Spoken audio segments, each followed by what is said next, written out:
13 h partout en Côte d'Ivoire. Bonjour et bienvenue dans votre journal. Nous ouvrirons cette édition à Yamoussoukro où le Premier ministre s'est rendu hier vendredi pour une série d'activités. Il a entre autres procédé à la pose de la première pierre du lycée de formation professionnelle de Yamoussoukro avant d'inaugurer dans l'après-midi le dispatching national de la ville. Les épreuves écrites des concours d'accès aux fonctions d'adjoint au chef d'établissement et d'adjoint au directeur de CAFOP, ainsi que les examens de certificat élémentaire d'aptitude pédagogique et du certificat d'aptitude pédagogique. Donc, ont débuté ce matin. Le directeur de cabinet du ministère de l'Éducation nationale a donné le top départ des épreuves. L'OTAN a commencé à déployer des éléments de sa force de réaction pour renforcer encore son dispositif de défense et être en mesure de réagir rapidement à toute éventualité après l'invasion de l'Ukraine par la Russie. La force de réaction au titre de la défense collective compte 40 000 militaires à suivre en fin de journal. Patrick Hachi était donc hier à Yamoussoukro pour une série d'activités, notamment la pose de la première pierre du lycée professionnel de la ville. On se souvient qu'en janvier dernier, le gouvernement a lancé la construction de 7 nouveaux établissements professionnels à travers toute la Côte d'Ivoire. Ce lycée de Yamoussoukro sera donc livré dans 2 années exactement. Le lycée professionnel se prépare donc à voir le jour, tandis que le légendaire lycée scientifique de Yamoussoukro, lui, se meurt. Ce lycée d'excellence qui a formé bien de génies, bien de cadres de notre pays, s'en va assurément à volo. Patrick Hachi n'a pas pu ne pas aller voir ce qu'il reste de cet établissement jadis, fierté de la Côte d'Ivoire, mais qui malheureusement tombe en ruine sous nos yeux depuis bien des années. Ainsi vous doit-il souvenir que le temps finit la beauté. Autre temps fort de sa visite de travail dans la capitale politique, c'est la visite qu'a pu rendre le Premier ministre à 2 femmes courageuses, 2 femmes ambitieuses, bénéficiant d'allocations trimestrielles dans le cadre du projet des filets sociaux. Chacune d'elles a pu se réaliser en investissant dans des activités génératrices de revenus. Le témoignage de Mahama Traoré. Arrivé à Yamoussoukro, la capitale politique, le Premier ministre Patrick Hachi décide d'abord de prendre des forces avant de lancer une journée de travail bien chargée. Accompagnés des membres du gouvernement, ils vont se rendre dans un attiékédrome, celui de Tata Touré, situé au quartier d'Oulabougou. Le choix de cette tenancière n'est pas fortuit, elle est une des bénéficiaires du projet des filets sociaux productifs. C'est d'ailleurs avec les allocations trimestrielles déjà perçues qu'elle a pu lancer cette activité génératrice de revenus. Après le petit déjeuner, la délégation gouvernementale se rend au domicile de Tata pour lui témoigner soutien et encouragement à travers des dons en nature et en vivre. Le courage qu'elle démontre dans son travail a fait que le président a demandé que, en termes de modèle, pour que les autres qui également le reçoivent puissent s'inspirer de ça, de lui remettre ce congélateur pour que toutes les autres activités pour lesquelles on a besoin d'une chaîne de froid, on sait qu'elle fait de la glace, elle va certainement faire du poisson, qu'elle va vendre, qu'elle puisse réussir et qu'elle puisse mieux s'occuper de sa famille. Et c'est le souhait qu'on a pour elle, mais également pour tous les ménages de Côte d'Ivoire.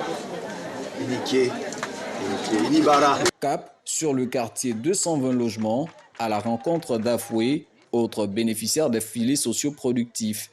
Dans sa quête d'autonomisation, cette ménagère s'est lancée dans la couture, ce qui n'est pas sans difficulté pour elle. Il n'y avait pas partant. J'étais assis sur le soleil. Si la pluie arrive, je dois faire le coucher et faire rentrer la machine. En tout cas, ça me fatigue. Des fois même, je pleure. Puisque le soleil me tape. Je me donne les habits, je n'arrive pas à faire, puisqu'il y a soleil. J'ai donné l'argent, j'ai gardé un peu, c'est ça. Mais le service n'est pas encore fini, il reste la terrasse. Mais en même temps, je me débrouille pour ça, pour pouvoir manger. Au vu des efforts déjà accomplis par Afoué, Patrick Hachi lui offre un nouvel équipage de couture bien plus sophistiqué. Mot d'encouragement à l'appui. Avec ça, je dois aller beaucoup plus vite. Donc, comme tu as bien utilisé les premiers fonds qu'on t'a donnés et que tu t'occupes bien de ta famille, tu travailles, tout le monde est content, le président a dit pour t'encourager de te donner ça et que tu fasses encore mieux et que les autres se rendent compte que quand on les aide, s'ils sont courageux, qu'ils travaillent, on va encore les aider. Félicitations. Lancé en 2015, le projet des filets sociaux productifs permet aux ménages défavorisés de percevoir une somme de 36 000 francs CFA par trimestre. Ce sont plus de 69 milliards de francs CFA qui ont été distribués à ce jour à plus de 227 000 ménages bénéficiaires. Tous les projecteurs étaient donc braqués sur Yamoussoukro hier vendredi. Yamoussoukro qui abrite aussi désormais le tout nouveau dispatching national qui va permettre de contrôler et d'optimiser tout le système électrique de Côte d'Ivoire. Coût de sa réalisation, 26 milliards de francs CFA grâce à la BEI, la Banque européenne d'investissement. En plein cœur de Yamoussoukro, la capitale politique, un bâtiment imposant de 3 niveaux. Bâti sur une superficie de 3 hectares. Il abrite les services du second dispatching national après celui d'Abidjan. L'ouvrage a vocation à faire en sorte que les centrales de production délivrent à travers les lignes et les postes de distribution l'énergie nécessaire pour les besoins réels de consommation. En clair, cette technologie se présente comme le cerveau du réseau électrique.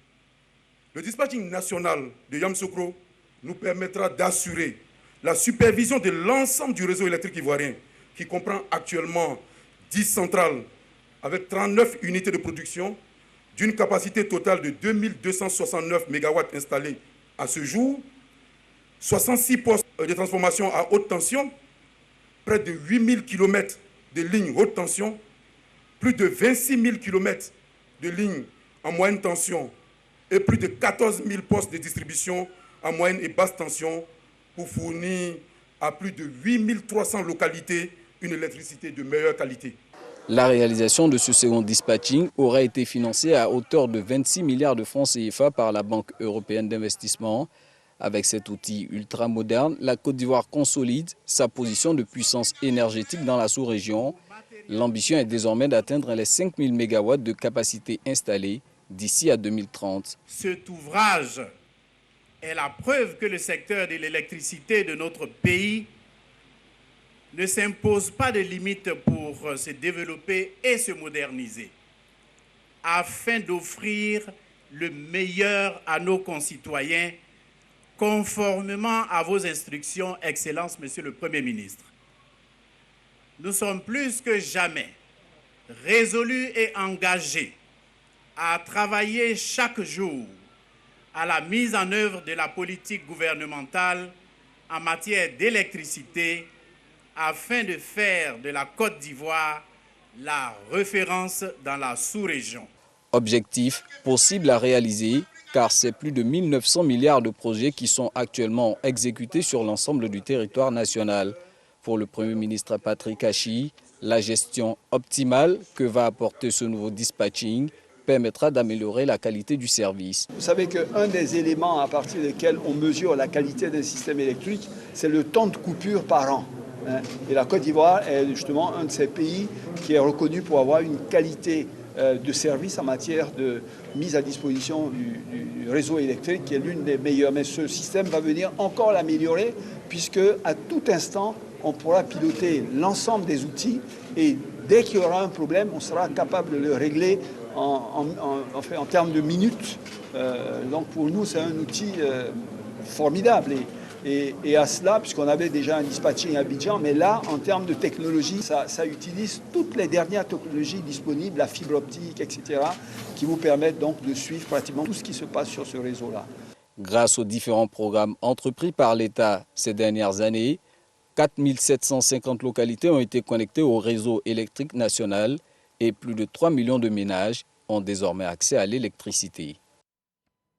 Voilà pour le chapitre à visite du chef du gouvernement à Yamoussoukro, la capitale politique de Côte d'Ivoire. Yamoussoukro qui est à quelques 200 km au nord d'Abidjan. Une série de reportages qui nous ont été proposés par Mahama Traoré et Lamine Dramé. La 58e édition du Salon de l'agriculture s'ouvre donc ce samedi. Le grand retour des vaches, des moutons, des cochons dans la capitale après 2 ans d'absence. Pandémie de Covid-19 oblige. L'effervescence se sent sur place lors d'une édition placée sous le signe des retrouvailles. Cette année, le Salon de l'agriculture, ce sont quelques 4000 animaux, 650 000 visites attendues et plus de 1000 exposants. Et la Côte d'Ivoire y est bien entendu représenté par ses ministres en charge des ressources animales et celui en charge de l'agriculture. Sidi Touré et Kobe Dankwassi Adjoumani, que vous apercevez là, ont pu visiter les stands ivoiriens. Et d'ailleurs, on va écouter le ministre d'État, Kobe Dankwassi Adjoumani.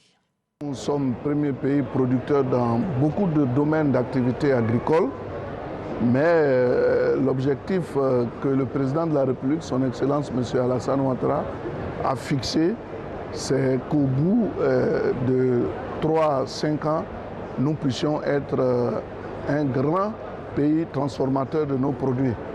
En la matière déjà, le cacao, nous sommes le premier pays broyeur de cacao au monde et nous avons fait des efforts avec la noix de cajou où aujourd'hui nous sommes pratiquement à plus de 135 000 tonnes transformées contre 50 000 quand le président Alassane accédait au pouvoir. Cela veut dire qu'il y a une volonté affichée et le Premier ministre nous a instruit de prendre des attaches avec tous ceux qui veulent venir faire de la transformation de nos produits au niveau de notre pays. Donc nous y sommes et nous allons valablement représenter la Côte d'Ivoire. Déjà, vous-même, vous voyez, c'est aujourd'hui l'ouverture et la mobilisation extraordinaire que vous voyez autour de nos stands est la preuve que la Côte d'Ivoire compte dans le concert des nations en ce qui concerne le secteur agricole. Les propos du ministre de l'Agriculture ont été recueillis par l'un de nos nombreux journalistes Ebony, Cheikh Koné Aboubakar, notre envoyé spécial à Paris. Venons-en maintenant à ces concours et examens qui ont démarré ce matin. Ce sont les épreuves écrites des concours d'accès aux fonctions d'adjoint au chef d'établissement et d'adjoint au directeur de CAFOP, ainsi que les examens du certificat élémentaire d'aptitude pédagogique. Et c'est le directeur de cabinet du ministère de l'Éducation nationale qui a lancé le début des compositions au lycée classique d'Abidjan. Walter Amadou Ouattara. Lycée classique de Cocody. Il est 8 heures lorsque la sirène donne le top départ de la distribution des copies. C'est la composition de dissertation d'une durée de 4 heures. Ici, 232 professeurs de lycée ayant au moins 10 années d'ancienneté composent dans 9 salles pour une admission à la fonction d'adjoint au chef d'établissement, autrement dit, censeur des lycées et collèges. Juste à côté, avec le profil de professeur de CAFOP, tenant compte de 5 années d'exercice, 6 candidats envisagent de devenir adjoints au directeur de CAFOP. Au nom de la ministre Mariatou Koné, le directeur de cabinet du ministère de l'Éducation nationale et de l'alphabétisation est sur le terrain pour suivre le déroulement de ces épreuves écrites. Faites en sorte que le dispositif reste suffisamment étanche. Sachez une chose, nous serons implacables. Et ça, c'est clair, avec tous ceux qui ne vont pas respecter les règles du jeu. Ce que je dis là est valable à la fois pour les organisateurs, le staff du concours, que pour les candidats que vous êtes. Lycée moderne du plateau, 104 instituteurs adjoints titulaires du CEAP avec 3 ans de fonction et instituteurs du public recrutés par la fonction publique avec le baccalauréat visent le poste d'instituteur ordinaire. 286 titulaires du BEPC souhaitent devenir des instituteurs adjoints. En attendant les épreuves de cas pratiques de l'après-midi, dans l'ensemble, les candidats venus des 4 coins du pays disent être confiants. Ça se passe bien. Quand tu as le cap, au moins, le salaire augmente un peu au fil du temps. Il ne faut pas rester cantonné sur le salaire de base. Il faut bien avancer. À travers la première épreuve, on pense que par la grâce de Dieu, on est déjà confiant. Je souhaiterais qu'on décentralise le concours pour permettre à ceux qui sont à l'intérieur d'éviter un peu le transport. Les résultats des 2 concours seront disponibles dès le jeudi 31 mars 2022 et ceux des 2 examens le vendredi 25 mars prochain. Reportage signé Walter Amadou Ouattara, Zakaria Traoré et Andrea Kakou. Fin de formation pour la 21e promotion du programme de gestion en politique économique de l'Université Félix Houphouët-Boigny d'Abidjan. Les auditeurs ont reçu leur diplôme cette semaine des mains du ministre de l'Enseignement supérieur en présence de Didier Nguessan. Ils sont 42 auditeurs et constituent la 21e promotion du programme de gestion de politique économique GPE. Après 12 mois de formation en présentiel et en ligne, ils reçoivent le diplôme des mains du ministre de l'Enseignement supérieur et de la Recherche scientifique, Adama Diawara. Ces diplômés en master des hautes études en gestion de politique économique sont désormais outillés, aussi bien en passation de marché et analyse statistique qu'en politique de développement local, entre autres. Tous ces acquis renforcent les compétences des auditeurs en matière d'élaboration d'un programme financier. La chaîne 3 PBSE concerne la prospective, la planification stratégique, la programmation, la budgétisation et le suivi-évaluation. Elle constitue cet élément qui rend le diplômé GPE capable de penser l'avenir en s'appuyant sur le questionnement du passé, la formulation de stratégies pertinentes en vue d'atteindre le développement. Adama Diawara a insisté sur la nécessité de mettre l'enseignement supérieur au service de la transformation économique et sociale, tant par l'efficacité des administrations publiques que par le bon fonctionnement des systèmes politiques. De par cette formation, on voit que nos universités mettent à la disposition de nos États des ressources humaines de qualité qui contribuent de façon efficace au développement socio-économique de nos nations. Et en plus, les employeurs sont très satisfaits des produits sortis du GPE, dans la mesure où ces auditeurs-là maîtrisent parfaitement les outils de conception, de suivi et d'évaluation des politiques économiques et financières. Le programme GPE existe au sein de l'Université Félix Houphouët-Boigny depuis 24 ans. On va retourner à Yamoussoukro. C'est là-bas qu'a choisi le Trésor public de Côte d'Ivoire pour ouvrir sa seconde revue de direction au titre de l'année 2021. Le Trésor qui a mobilisé sur le marché des capitaux un montant de 2 413 milliards de francs CFA, soit 183 milliards de plus que les prévisions. Kader Sogodogo, RTI Boaké. La grande famille du Trésor public a déposé ses mallettes à Yamoussoukro. Le centre. La position est idéale pour passer en revue les chiffres de l'année 2021 et faire toutes sortes de géométries variantes en termes de prévision 2022. Que retenir de l'exercice 2021? Jacques Assaouré-Conan, directeur général du Trésor public, sort la calculatrice. En termes de bilan, il convient de relever que l'année 2021 s'est globalement soldée par des résultats probants.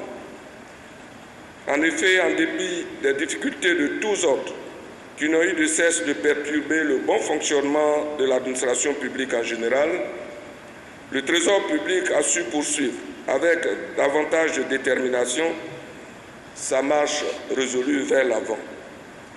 Cela s'est principalement traduit au niveau opérationnel par la mobilisation d'environ 109 milliards de francs CFA au titre des recettes non fiscales contre 105 milliards en 2020.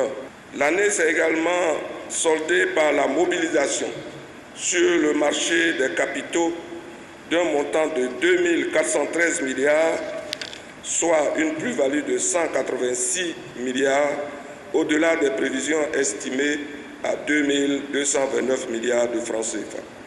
Le paiement au titre de la dette fournisseur d'un montant de plus de 1 000 milliards au profit d'une population de près de 6 000 fournisseurs et prestataires de services de l'État et de ses démembrements.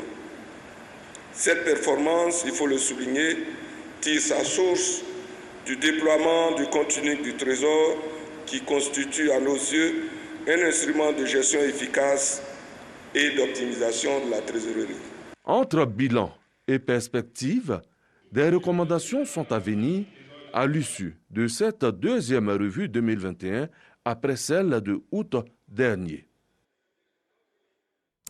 Le peuple baoulé de Côte d'Ivoire rend hommage au président de la République pour tous les chantiers de développement dont il bénéficie. La reine des Baoulés, Akwaboni II, l'a clairement signifié cette semaine aux membres de l'association des cadres du centre. Ces derniers ont à leur tour salué l'implication de Sa Majesté dans la quête de la paix et de la cohésion dans la région. Depuis Sakassou, le reportage d'Éric Gorebi. La reine Akwaboni II, magnifiée par les élus et cadres du centre de la Côte d'Ivoire, la guide légitime du peuple baoulé, honorée en ce jour pour ses conseils avisés et pour ses actions en faveur de la paix, de la cohésion sociale dans sa région. Nous avons saisi cette opportunité pour lui souhaiter santé, longévité, mais aussi prospérité à tout le royaume et à notre beau pays, la Côte d'Ivoire. Nous devons cela à la reine, de l'entourer, de l'encadrer, de lui montrer notre affection et de lui dire de la rassurer surtout. C'est le président du Sénat qui conduit la forte délégation, une délégation composée d'élus, de cadres et accompagnée de têtes couronnées. Je prends la parole au nom du président du Sénat, notre aîné Aoussou Kouadio Jano. Il n'y a pas longtemps, son Excellence le Président de la République était ici à Sakassou. Il avait promis que la route allant de Tiébissou à Sakassou serait donc bitumée. Et actuellement, vous voyez les travaux qui sont en cours. Vous avez donc de nombreuses écoles qui ont été construites, des centres de santé, des châteaux d'eau, dans tous les départements et les sous-préfectures du royaume. Il est regrettable que, nonobstant ces acquis importants, nous observons quelques divisions et des adversités de toutes sortes, de toute nature, qui fragilisent le royaume depuis le trône jusqu'aux enfants, en passant par les chefs de canton, les chefs de tribus et de villages. À son tour, la reine, à travers son porte-parole, a remercié ses hôtes avant de saluer les grandes actions du président de la République en faveur des populations ivoiriennes. Sa Majesté Nana Akwaboni II, reine des Baoulés, avec le soutien de son conseil, voudrait tout particulièrement se féliciter de la cohésion et de la confiance retrouvée qui se consolide de plus en plus entre vous, les élus et les cadres baoulés. Nous voulons saisir cette opportunité pour traduire notre gratitude et notre reconnaissance à son Excellence, M. Alassane Ouattara, président de la République de Côte d'Ivoire, pour les importants travaux en cours de réalisation dans tous les domaines d'activité en Côte d'Ivoire et plus particulièrement dans le pays baoulé. Sa Majesté, la Reine, voudrait tout particulièrement remercier le président de la République pour l'autoroute Yamoussoukro-Bouaké et les travaux de bitumage de l'axe Tiébissou-Sakassou-Béouni. Cette rencontre a aussi été l'occasion pour ces élus et cadres de prendre des engagements fermes afin de poser d'autres actions de développement au profit des populations de Sakassou, localité qui accueille le royaume des Baoulés. Le coronavirus à Sakassou, coronavirus à Abidjan, coronavirus partout en Côte d'Ivoire, le virus piétine même le monde.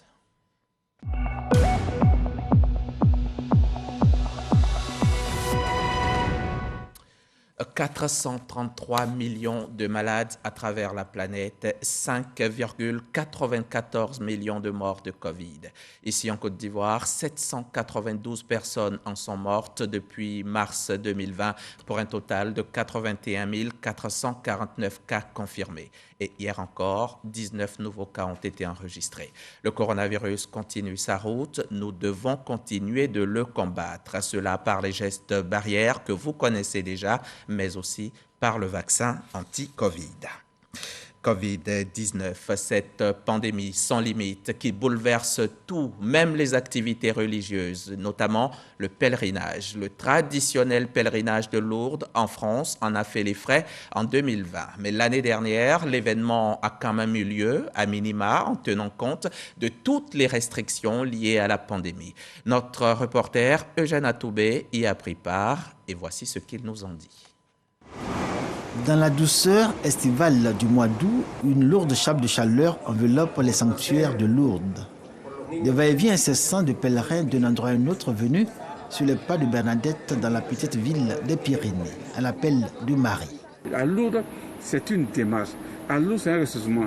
À Lourdes, c'est tout un chemin de pèlerins qu'il faut emprunter. Des hommes, des femmes, des enfants, des personnes fragiles et de conditions diverses, des handicapés, des affligés.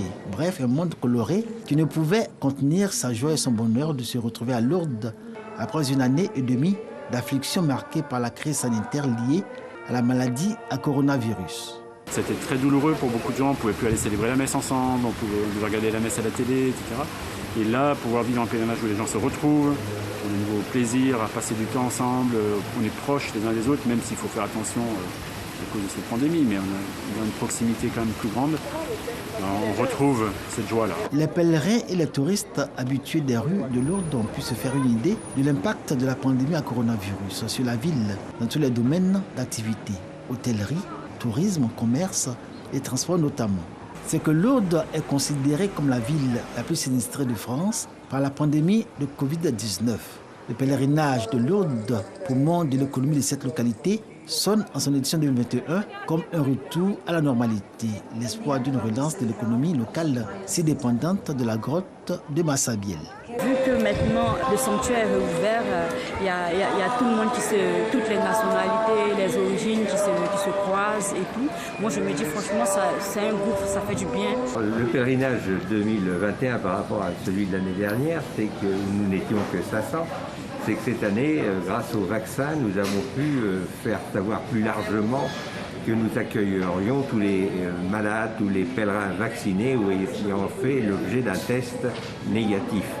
Ce qui fait que cette année, nous sommes quasiment 3000 à participer à ce pèlerinage.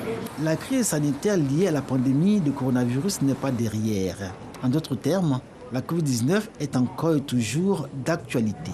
À Lourdes comme ailleurs d'où sont venus les pèlerins, tous en ont conscience. Partout dans les sanctuaires jusqu'à l'intérieur des cathédrales, le dispositif sanitaire anti-Covid est bien visible, mis en place par l'équipe d'organisation. Sur le site du sanctuaire, le port du masque est obligatoire. L'accès à des lieux comme l'église Sainte-Bernadette et plusieurs salles dédiées aux rencontres et conférences est subordonné à la présentation d'un passe sanitaire. Des centres de tests anti-Covid ont été mis en place et même les hospitaliers doivent disposer d'un passe sanitaire. On est obligé de faire attention les uns aux autres en portant des masques, en se lavant les mains, en gardant les bonnes distances. Donc, comme beaucoup de célébrations se passent à l'extérieur, c'est plus facile. Et donc c'est pas trop lourd. J'ai l'impression que le pèlerinage il vit plutôt bien. Et les consignes sont plutôt bien appliquées. Nous croyons en Dieu, on ne peut donc pas avoir peur. On vient parce que la Sainte Vierge nous a promis la guérison, parce que la Sainte Vierge nous a promis l'amour, parce que la Sainte Vierge nous a promis la fraternité, la Sainte Vierge nous a promis la pénitence. Et nous croyons tellement en Dieu que nous croyons que le temps est venu pour venir prier la Sainte Vierge, pour qu'elle transmette à son Fils notre envie de la disparition de cette pandémie-là. Des malades beaucoup moins nombreux que d'ordinaire, certes, mais les assomptionnistes se félicitent de cette réalité qui se présente comme un succès à l'aune de la crise sanitaire. Ils laissent entendre que c'est la première fois en un an et demi que le sanctuaire marial de Lourdes accueille autant de personnes d'un coup. Les personnes malades, pour leur part, n'envisageaient pas une deuxième année d'affilée sans être à Lourdes, au lieu de spiritualité où les grâces du Christ seront largement partagées par la célébration de l'Eucharistie. Heureuse attente de tous ces pèlerins de toutes conditions, chacun avec son fardeau, mais réunis dans la foi et l'espérance. Soyons des hommes et des femmes d'espérance, parce que la vie reprend toujours le dessus, à condition que chacun soit prêt à faire l'effort nécessaire pour que cette vie puisse s'enraciner dans l'amour, dans la fraternité. Lourdes revient à la vie.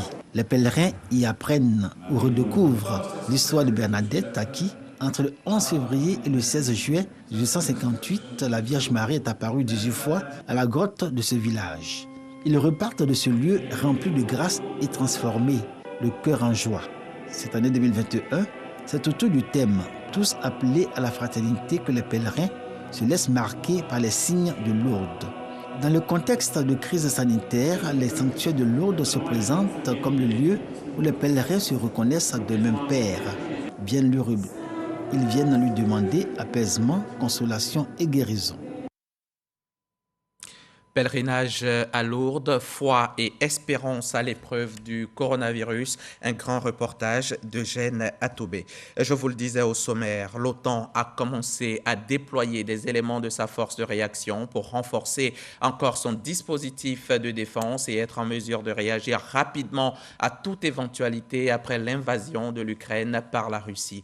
La force de réaction au titre de la défense collective compte 40 000 militaires et son fer de lance est une force opérationnelle interarmée à très haut niveau de préparation de 8 000 combattants actuellement commandés par la France. Elle comprend une brigade multinationale et des bataillons appuyés par des unités aériennes et maritimes et des forces spéciales.